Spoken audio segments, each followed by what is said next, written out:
ഈ ഉള്ളി അരിഞ്ഞ് വെച്ചത് കണ്ടാൽ തന്നെ ഇത് ഞാൻ ഏത് ഹോട്ടലിൽ നിന്നാണ് ഫുഡ് കഴിക്കുന്നത് എന്നുള്ളത് കോഴിക്കോടുകാർ പറയും കേട്ടോ. കാരണം കോഴിക്കോട് വന്നു കഴിഞ്ഞിട്ട് ഏറ്റവും നല്ല ബിരിയാണി എവിടെയാണെന്ന് ചോദിച്ചിട്ടുണ്ടെങ്കിൽ നമ്മൾ ആദ്യം പറയുന്ന ഉത്തരം ഈ ഒരു ഹോട്ടലിൻ്റെ പേരാണ് കേട്ടോ. അതുപോലെ തന്നെ ഇവിടുത്തെ ബീഫ് ബിരിയാണി പ്രത്യേക ടേസ്റ്റാണ്. ബീഫിൽ തന്നെ 2-3 ടൈപ്പ് ബിരിയാണി ഉണ്ട്. അതുപോലെ തന്നെ ചിക്കനിലും നല്ല ടേസ്റ്റി ആയിട്ടുള്ള ഒരുപാട് വെറൈറ്റി ബിരിയാണികളുണ്ട്. അപ്പം ബിരിയാണീൻ്റെ പേര് പറയുമ്പോൾ ഈ ഒരു ഹോട്ടൽ കഴിഞ്ഞിട്ട് നമ്മളൊരു അടുത്തൊരു സെക്കൻഡ് ചോയ്സ് ആയിട്ട് ഒരു പേര് വേറെ പറയുള്ളൂ കേട്ടോ.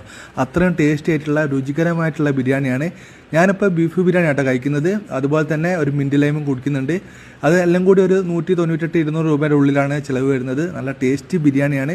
ഇതിപ്പോൾ നമ്മൾ കോഴിക്കോട് പുതുസ്റ്റാൻഡിൻ്റെ അടുത്ത് പുതുതായിട്ട് തുറന്നിട്ടുള്ള ഹോട്ടലാണ്. ഇതിൻ്റെ തൊട്ടടുത്ത് തന്നെ ഇതിൻ്റെ പഴയ ഹോട്ടൽ നമ്മൾ റെയിൽവേ സ്റ്റേഷൻ്റെ അടുത്താണുള്ളത്. അതേ നമ്മളെ സ്വന്തം റഹ്മത്ത് നിന്നാണ് ഞാൻ കഴിക്കുന്നത്. അടിപൊളി ടേസ്റ്റി ഫുഡാണ്.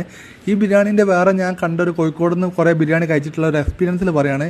ഇതിൽ നമ്മൾ ഈ ബീഫിനൊരു പ്രത്യേക ടേസ്റ്റ് ആട്ടോ. അതായത് നമ്മൾ വേറൊരു ബീഫ് ബിരിയാണി